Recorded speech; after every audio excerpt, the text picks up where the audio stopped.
우리는 그동안 계속해서 하나님께서는 이 땅을 고치시고 회복시키셔서 이 땅에 하나님의 뜻이 이루어지게 하기 위해서 사람을 찾으신다고 이야기했습니다. 다시 말하면 하나님께서는 일꾼을 찾으신다고 하는 말입니다. 그래서 하나님께서는 여러분 한 분 한 분을 일꾼으로 찾아내셨습니다. 사랑하는 성도 여러분, 여러분 한 분 한 분은 하나님이 찾아내신 하나님의 일꾼입니다. 믿으십니까? 아멘. 하나님께서 찾아내신 일꾼인 여러분과 제가 지난주에 이야기했던 것처럼 히브리서 11장에 나와 있는 대로 믿음의 선배들처럼 믿음으로 살게 되면 우리 삶의 역사는 송탄중앙침례교회의 역사가 될 것입니다. 또 여러분의 가정의 역사가 되고 회사의 역사가 되고 오늘 이 민족의 역사가 될 줄로 믿으시기를 바랍니다. 왜냐하면 믿음은 바랄 수 없는 것을 바라게 하시고, 믿음은 볼 수 없는 걸 보게 하시고, 믿음은 할 수 없는 일을 하게 하시고, 믿음은 오늘 하나님을 기쁘시게 하기 때문입니다. 하나님이 누군지, 나를 위해서 무엇을 어떻게 해 주셨는지, 또 무엇을 하실 수 있는지를 알고 믿음으로 하나님께 맡겨드리면 내 문제나 내 일이 하나님의 일이 될 것입니다. 오늘 하나님이 대신 싸우는 하나님의 싸움이 될 줄로 믿으시기를 바랍니다. 그러므로 하나님의 일꾼으로 부름받은 여러분과 나는 형편이 어떠하든지 능력이 있든지 없든지 간에 믿음으로 살고 믿음으로 도전해 나아가면 성경은 약속하셨습니다. 세상이 감당치 못하더라. 오늘 세상이 감당할 수 없는 복된 여러분들이 다 되기를 주의 이름으로 축원합니다. 하나님의 일꾼으로 부름받은 여러분을 통해서 세상이 놀라고 원수 마귀가 깜짝 놀라는 대단한 역사들이 날마다 일어날 것이라고 믿습니다. 믿음으로 주일 성수하며 시간을 내어서 예배도 드리고 훈련도 받고 오늘 하나님이 주신 은사를 따라서 섬겨도 보고 믿음으로 한 영혼을 끌어안고 사랑을 쏟아붓고 전도도 해보고 하나님이 주신 것 중에서 온전한 11조도 드려봄으로 하나님께서 여러분의 삶 속에 개입하셔서 어떻게 일하시는지를 맛보고 경험하는 축복의 사람들이 되기를 주의 이름으로 축원합니다. 그런데 문제는 이렇게 믿음으로 살고 싶은데 믿음으로 홍해가 갈라지고 믿음으로 요단강을 밟고 갈라지는 것을 보고 싶은데 내 의지대로 내 뜻대로 내 맘대로 안 된다고 하는 겁니다. 뿐만 아니라 원수 마귀가 그렇게 내버려 두도록 호락호락하지가 않다는 데 문제가 있는 것입니다. 그래서 나를 아시고 세상을 아시며 내가 할 일을 아실 뿐만 아니라 마귀도 아시는 주님께서 우리에게 말씀하십니다. 내 힘 믿고 너 의지하고 내가 하려고 하지 말고 오늘 하나님께 맡기고 아멘 믿음으로 살 수 있겠는가? 하나님 주신 힘으로 살 수 있겠는가? 만일 내가 내 힘을 믿고 내가 하려고 하면 실패를 맛볼 것이라고 말합니다. 그래서 오늘 본문 바로 앞에 보면 예수님을 따르던 제자들이 예수님께서 십자가에 못 박혀 죽으셨을 때 깊은 좌절과 절망에 빠지는 걸 보게 됩니다. 대부분의 제자들은 자포자기했습니다. 어떤 이들은 옛날 직업 즉 물고기 잡으러 간다고 떠나는 사람이 있는가 하면 어떤 이들은 고향으로 돌아가고 있었습니다. 그런데 믿기가 어려운 소식이 들려옵니다. 예수님께서 말씀하신 대로 다시 살아나서 부활하셨다고 하는 것입니다. 그러자 제자들은 옛 스승이었던 예수님께로 다시 모여왔습니다.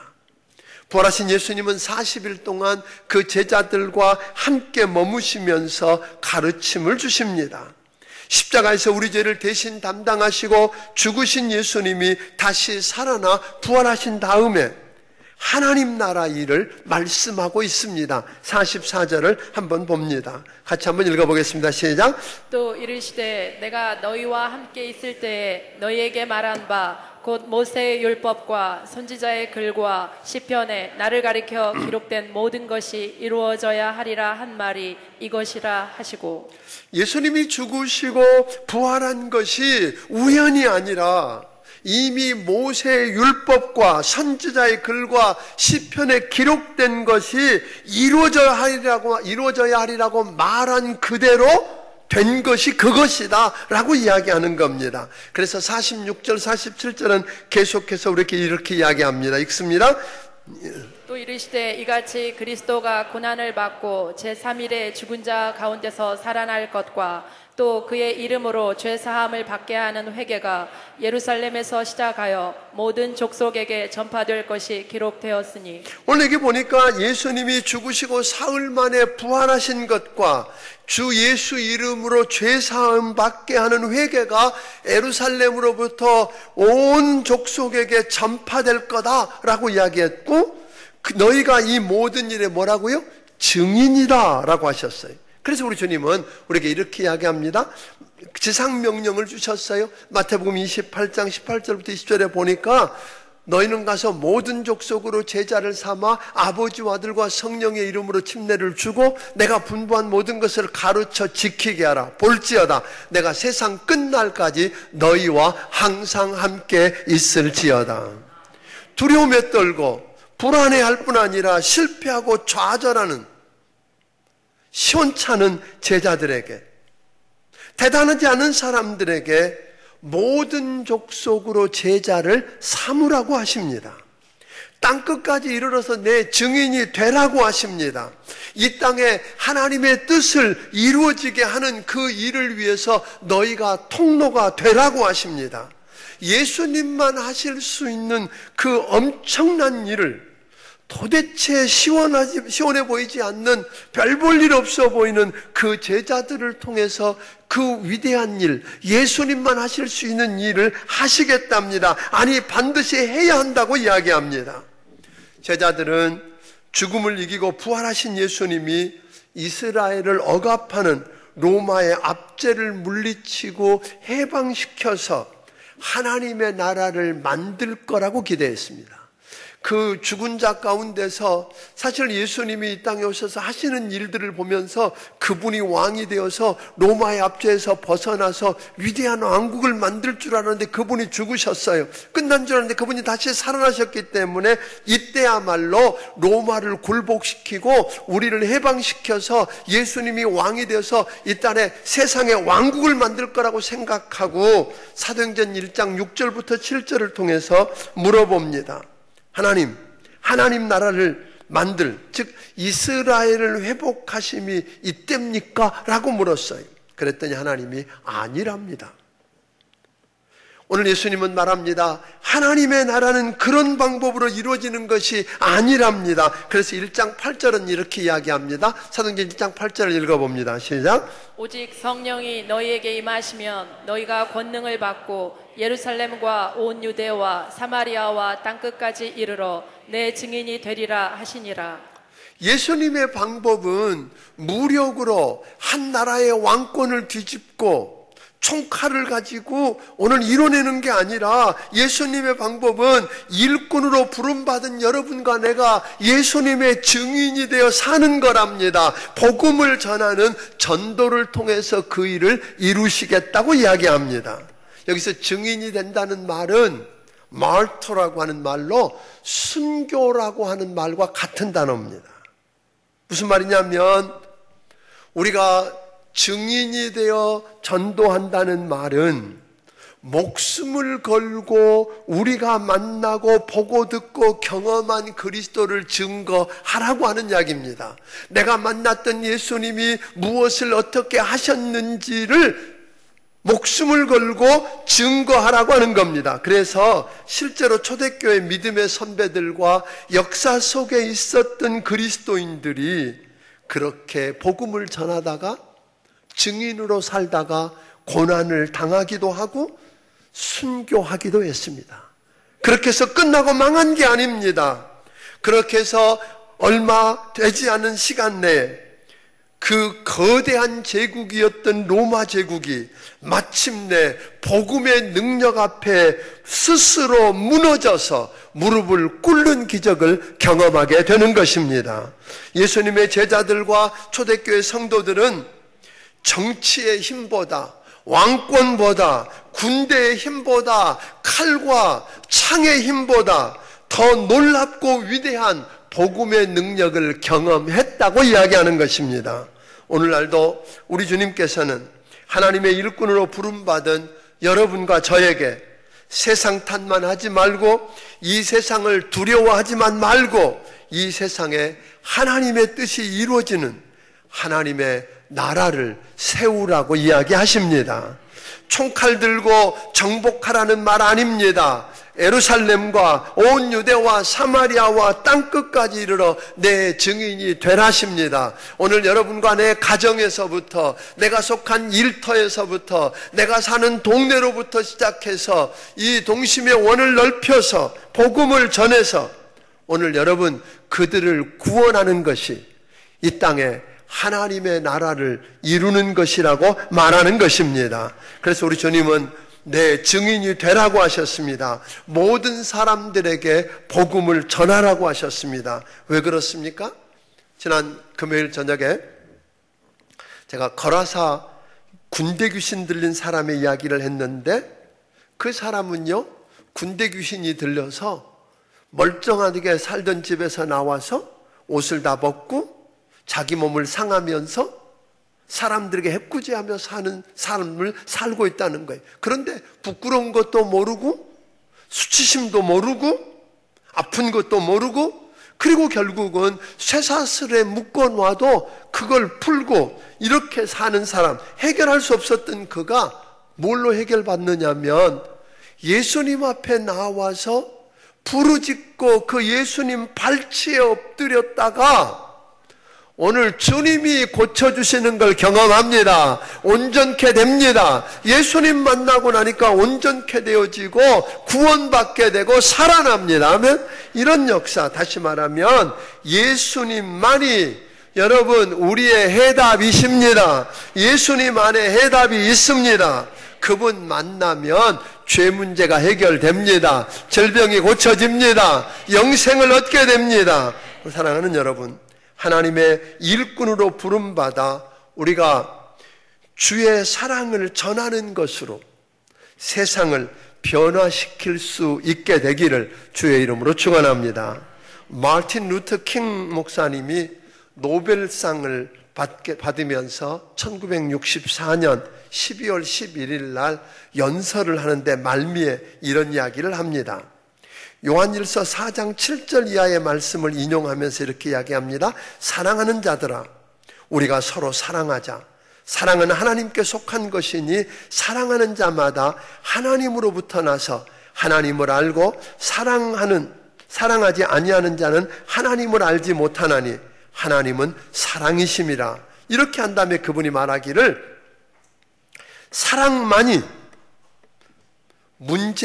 세상의 문제를 해결하는 유일한 열쇠입니다. 그분은 그 몰려든 많은 사람들로부터 데모를 하고 폭력으로 무엇을 부수어서 해결하려고 한 게 아니라 그 땅에 정의를 세우고 하나님의 뜻을 이루는 하나님의 나라를 세우기 위해서 뭘 했다고요? 복음을 전하는 거였어요. 그리스도의 사랑을 전하는 것으로 그 일을 했다고 이야기를 합니다. 그리고 1968년 2월 9일 날 그 할아버지가 목회했고 아버지가 목회한 곳에 자기가 동역했던 조지아주에 있는 애틀란타의 에베네셀 침례교회에서 마지막 유언 같은 이런 설교를 하면서 그는 이렇게 이야기합니다.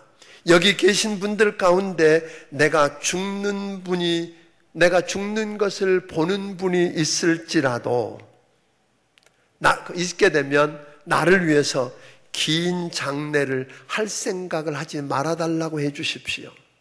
긴 조사도 필요 없다고 이야기해 주십시오. 또 내가 노벨 평화상 수상자라는 것도 말하지 말아달라고 해주세요. 내가 그동안 수상했던 300개에서 400개가 넘는 상이 있다는 것도 말하지 않아도 된다고 하십시오. 중요한 것은 그것이 아니기 때문입니다. 다만 필요한 언급이 있다면 마르틴 루터 킹이 이웃을 섬기는 일에 인생을 드리고자 노력한 사람이었다고 말해주세요. 또 하나 더 붙인다면 마르틴 루터 킹은 누군가를 사랑하고자 노력했던 사람으로 기억해달라고 말해주십시오. 그리고 그는 2달이 지난 후에 암살을 당하고 죽게 됩니다. 사랑하는 여러분, 이 마르틴 루터 킹은 이런 이야기를 해서 복음으로 세상을 바꿀 수 있다고, 그리고 하나님 앞에 꿈을 꾸면서 그 일을 했어요. 그래서 그가 유명하게 이야기했던 연설문 가운데 I have a dream 이라는 게 있어요. 내게는 꿈이 있습니다.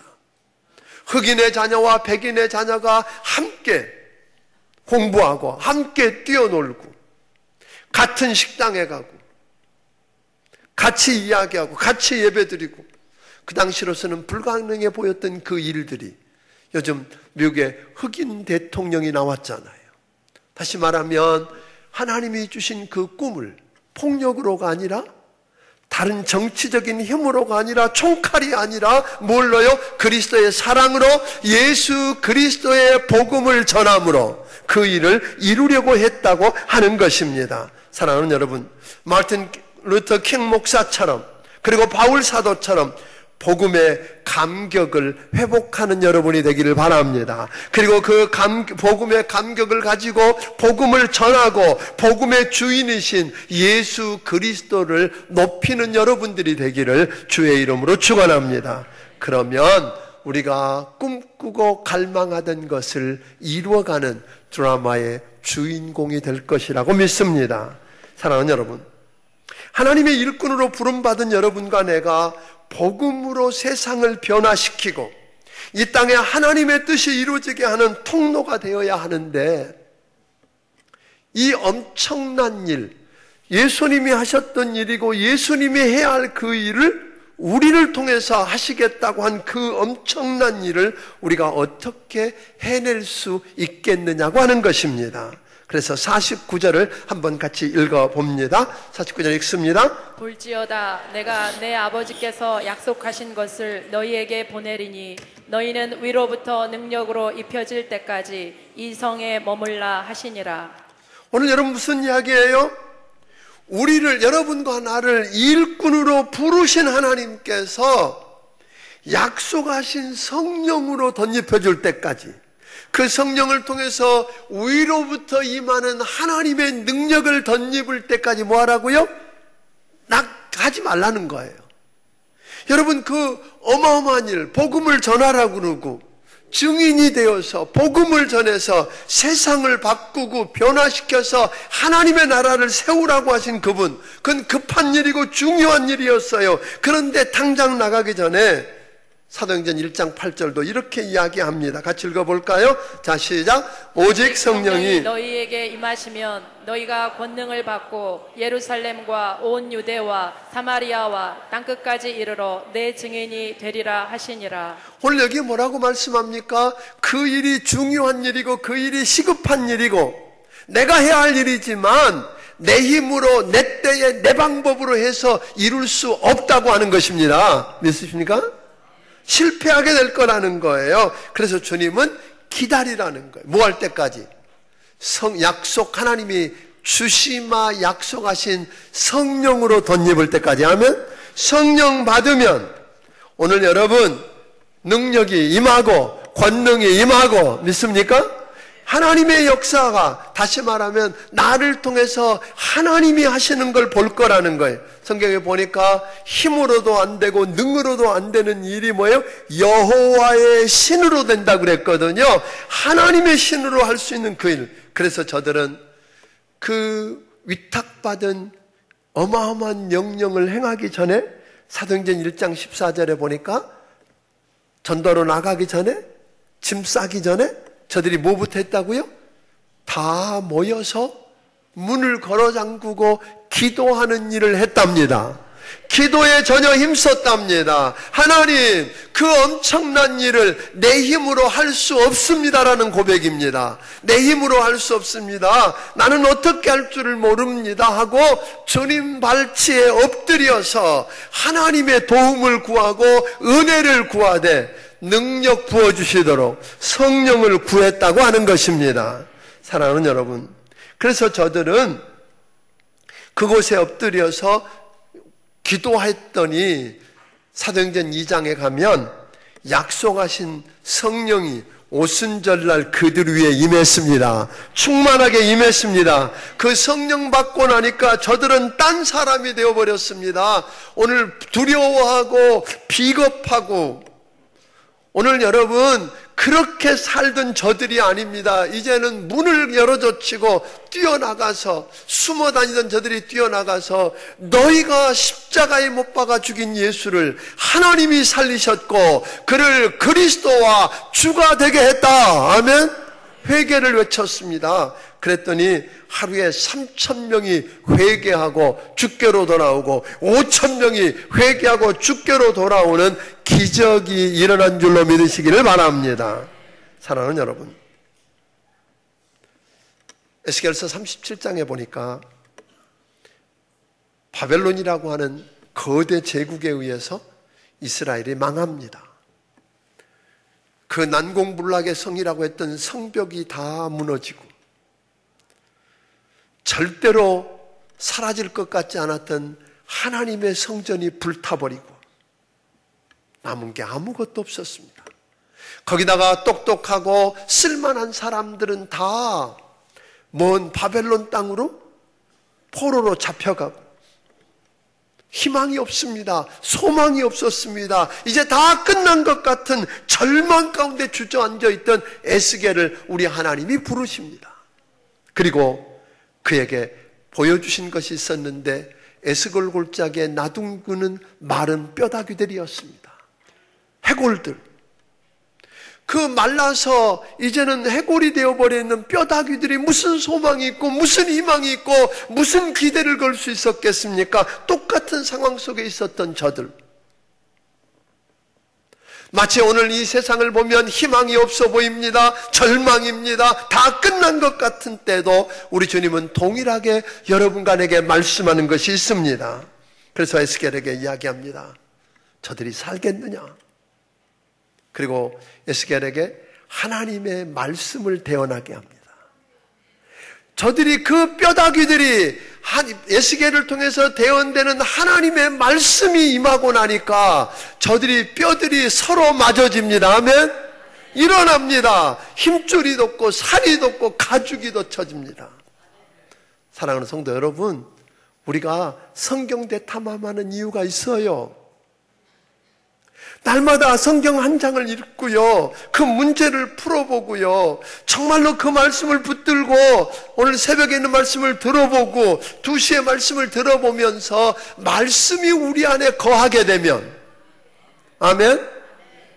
그래서 말씀이 우리 안에 있으면 마른 뼈다귀 같이 희망도 없고 소망도 없고 다 끝나버린 그곳에 여러분 뼈들이 서로 맞아지고 힘줄이 돋고 살이 돋는 기적이 일어날 것입니다. 그런데 그걸로 끝나지 않았어요. 여러분 이렇게 있는데 생명이 없으면 이거 얼마나 무서운 거예요. 그런데 주님이 말씀하신 성령이 그 위에 임하고 나니까, 여호와의 신이 성령이 그 위에 임하고 나니까 하나님의 큰 군대가 되었답니다. 마른 뼈다귀들이 하나님의 군대가 되었다고 오늘 성경은 이야기합니다. 사랑하는 여러분, 성령이 임하자 여러분 역사가 일어났어요. 저는 믿습니다. 오늘 여러분과 내 삶 속에도 하나님의 말씀을 듣게 되고 하나님의 말씀이 임하고 성령이 임하면 죽은 뼈다귀들이 하나님의 군대가 되는 기적을 볼 것입니다. 그 역사를 여러분이 체험하기를 바랍니다. 성령님이 해답이라는 말입니다. 지난주에는 믿음이 해답이라고 그랬습니다. 오늘 성령이 임하면 능력을 받습니다. 성령이 너희에게 임하시면 너희가 권능을 받고 그랬어요. 무기력하게 신앙생활하고 있는 여러분 위에 성령이 임하면 여러분이 기도하면 응답을 받을 것입니다. 병든 자가 나을 것입니다. 귀신이 떠나갈 것입니다. 오늘 죄인들이 회개하고 돌아오는 기적을 볼 것입니다. 사랑하는 성도 여러분, 성령이 임하면 하나님의 말씀이 깨달아질 것입니다. 성령이 임하면 죽은 것들이 일어나서 하나님의 군대가 될 것입니다. 그러므로 사랑하는 성도 여러분, 힘을 잃어버렸나요? 무기력하게 그냥 어떻게 할 줄도 모르겠고 왜 여기 와 있는지도 모르겠고 되는 대로 신앙생활하고 있는 여러분, 무언가 일하려고 나서기 전에 오늘 초대교회 성도들처럼 하나님 앞에 나와 부르짖고 주님의 발치 앞에 무릎을 꿇어 보십시다. 그리고 기도합시다. 하나님, 나를 불쌍히 여겨주세요. 내 힘으로 살 수가 없습니다. 하나님, 내게도 성령을 부어주세요. 하나님, 내게 믿음을 주세요. 믿음, 겨자씨만한 믿음이 있으면 이 산을 들어서 저 바다에 빠지라 할지라도 그리 되리라고 하신 하나님, 내게 믿음을 주시옵소서. 그리고 지쳐서 쓰러지고 주저앉았다면 여러분 다시 일어나십시오. 다시 시작하십시오. 소아마비를 앓고 목발을 의지하지 않고는 걸을 수도 없었고 나중에 유방암에 걸리고 결국 간암이 퍼져서 전이되어 가지고 오늘 몇 년 전에 죽었던 서강대학교 영문학 교수였던 장영희 교수 이야기입니다. 그 장영희 교수가 뉴욕 주립대학에서 박사 논문을 쓸 때 이야기입니다. 공부를 하고 2년 동안 논문을 눈물겨운 노력을 통해서 논문을 다 완성하고 이제 완성본을 만들어서 너무 좋아서 트렁크에 넣고 그리고 친구 집에 가서 커피 한잔 하기 위해서 방문했는데 그날 도둑이 트렁크를 가지고 도망가 버린 겁니다. 트렁크를 도둑 맞았습니다. 그래서 이 장영희 교수가 너무 아프고 답답해서 내 논문 외치다가 실신하고 5일 동안 어둠 가운데 헤매게 됩니다.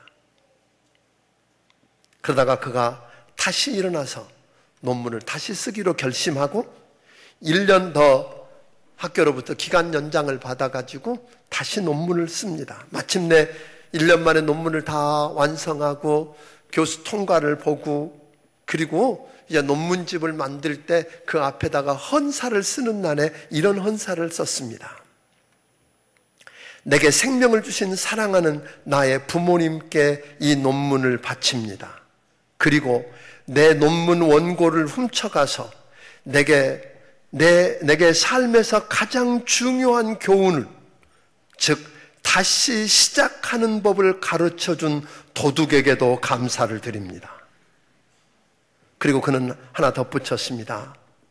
그 위대한 다시 시작하는 법을 배우기 위해 1년은 충분히 투자할 만한 가치가 있었습니다. 사랑하는 여러분, 그렇지 않을까요? 우리는 생각하기 나름입니다. 어떤 관점에서 보겠느냐는 거예요. 하나님의 일꾼으로 부름받은 여러분과 제가 오늘 성령 충만해서 믿음으로 살게 되면 우리의 삶은 송탄중앙침례교의 역사가 될 것입니다. 여러분의 가정의 역사가 될 것입니다. 회사의 역사가 될 것입니다. 오늘 여러분 이 민족의 역사가 될 줄로 믿으시기를 바랍니다. 사랑하는 여러분, 그래서 오늘 여러분들에게 부탁을 드리고 싶습니다.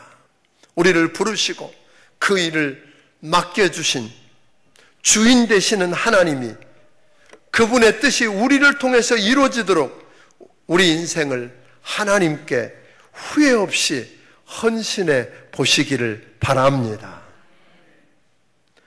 여러분, 그 일을 이루기 위해서 우리 하나님께 순종해 보시지 않으시겠습니까?